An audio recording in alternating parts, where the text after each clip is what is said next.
Instalația fotovoltaică e compusă din panourile fotovoltaice care sunt sus pe casă, trimite energia către regulatoarele de încărcare, acestea se ocupă de încărcarea corectă a acumulatorului, din acumulator invertorul de tensiune transformă energia din curent continuu în alternativ, trimite într-un tablou de siguranțe și se duce până la casa noastră. În momentul în care soarele este suficient de puternic încât să susțină consumul casnic, sistemul fotovoltaic se debranșează de la rețea, pentru că aveți o rețea mai slabă, și încearcă să vă mențină toată instalația, consumul casnic cu o putere de până la 8 kW din fotovoltaic.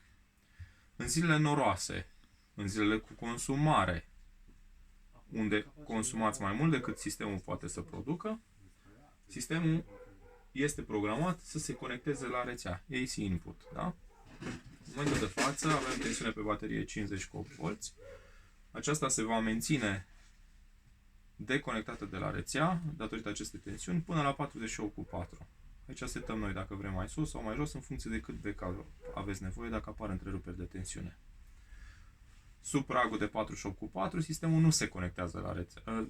Peste pragul de 48/4, sistemul nu se conectează la rețea. Cum îl atinge, într-o perioadă de 5-10 minute, se va conecta la rețea. Rețeaua e disponibilă acum, vedeți? Dar nu suntem conectați. Asta înseamnă că încă avem tensiune pe baterie să alimentăm casa. Când lovim sau atingem pragul de 48/4, după 5 minute, ne vom conecta la rețea dacă este disponibilă. Dacă nu e disponibilă, becul este stins. Bun? În momentul în care rețeaua nu e disponibilă, am ajuns la 48/4, ce se întâmplă? Asta 48 de volți? De volți. De la baterie. De la baterie. Vă explic și cât e plină și cât e goală. Când am ajuns la 48/4 și rețeaua nu e disponibilă, sistemul vede asta. Ar fi vrut să se conecteze, dar n-are unde. Și atunci merge în continuare pe baterie. Din nou vine un alt prag setat, 47/6. La 47/6 invertorul se va opri. Asta e primul prag, vă oprește curentul în casă. De ce? Nu are nici rețea, soare n-a fost, ați consumat tot. De la 47/6 până la 45 de volți este o capacitate mică de 3-4% rămasă în baterie, care eu o las de rezervă. Până dumneavoastră puteți interveni, poate nu sunteți acasă câteva zile, s-a luat curentul, moment în care bateria se va deconecta automat de la sistem. De ce?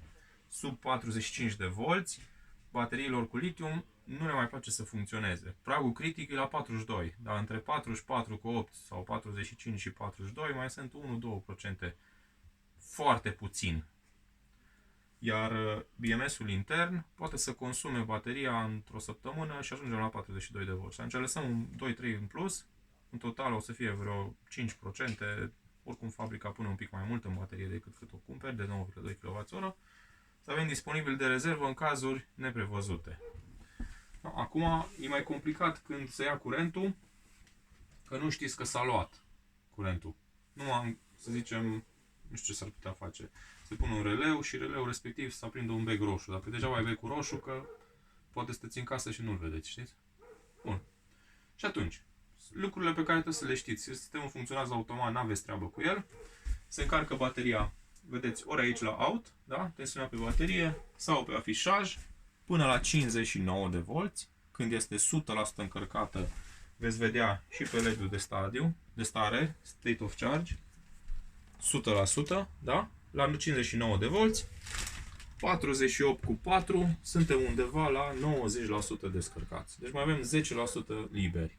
De la 48/4 până la 47/6, invertorul încă mai funcționează. Chiar dacă nu este curent sau, să zicem că am trecut pe rețea la 48/4, s-a luat curentul, în continuare invertorul vrea să vă protejeze și trece pe baterie, dar până la pragul 47/6, 47/2.